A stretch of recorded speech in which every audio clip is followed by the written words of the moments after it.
Daniel chapter 6.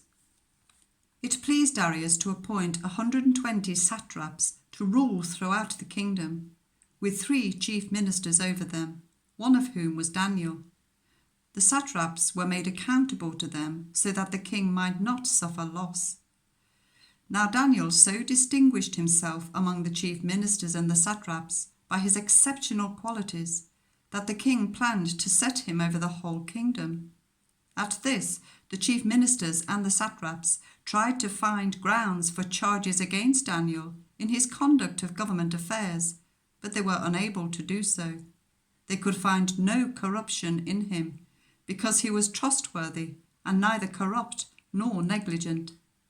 Finally, these men said, "We will never find any basis for charges against this man Daniel, unless it has something to do with the law of his God." So these chief ministers and satraps went as a group to the king and said, "May King Darius live forever. The royal ministers, prefects, satraps, advisors, and governors have all agreed that the king should issue an edict and enforce the decree that anyone who prays to any god or human being during the next 30 days, except to you, your majesty, shall be thrown into the lion's den. Now, your majesty, issue the decree and put it in writing so that it cannot be altered, in accordance with the law of the Medes and Persians, which cannot be repealed." So King Darius put the decree in writing. Now when Daniel learned that the decree had been published, he went home to his upstairs room where the windows opened towards Jerusalem. 3 times a day he got down on his knees and prayed, giving thanks to his God, just as he had done before. Then these men went as a group and found Daniel praying and asking God for help. So they went to the king and spoke to him about his royal decree. "Did you not publish a decree that during the next 30 days anyone who prays to any god or human being except to you, your majesty, would be thrown into the lion's den?" The king answered, "The decree stands, in accordance with the law of the Medes and Persians, which cannot be repealed."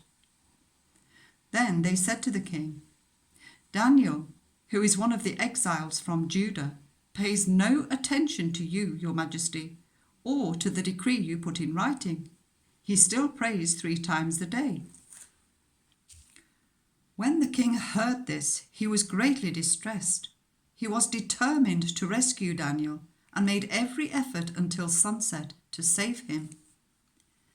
Then the men went as a group to King Darius and said to him, "Remember, your majesty, that according to the law of the Medes and Persians, no decree or edict that the king issues can be changed."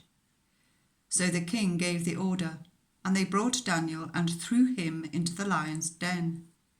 The king said to Daniel, "May your God, whom you serve continually, rescue you."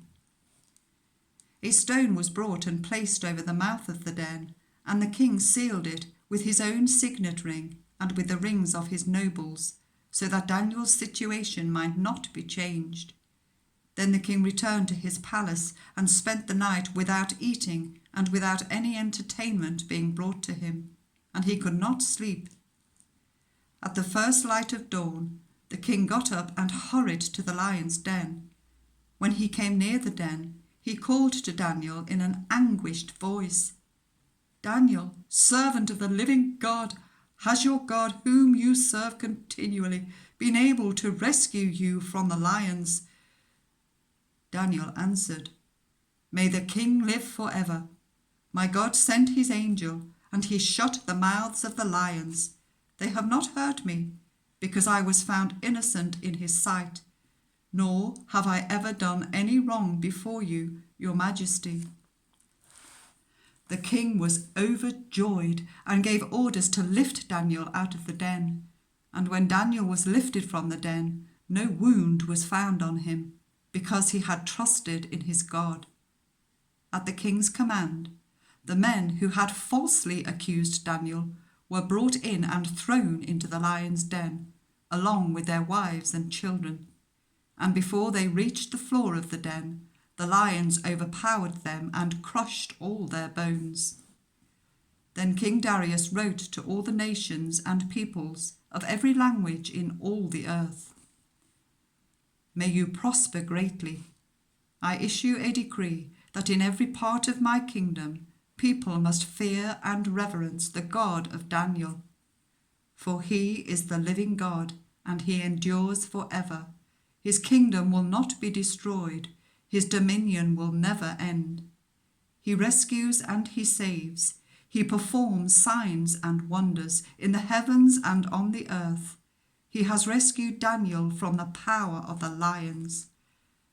So Daniel prospered during the reign of Darius and the reign of Cyrus the Persian.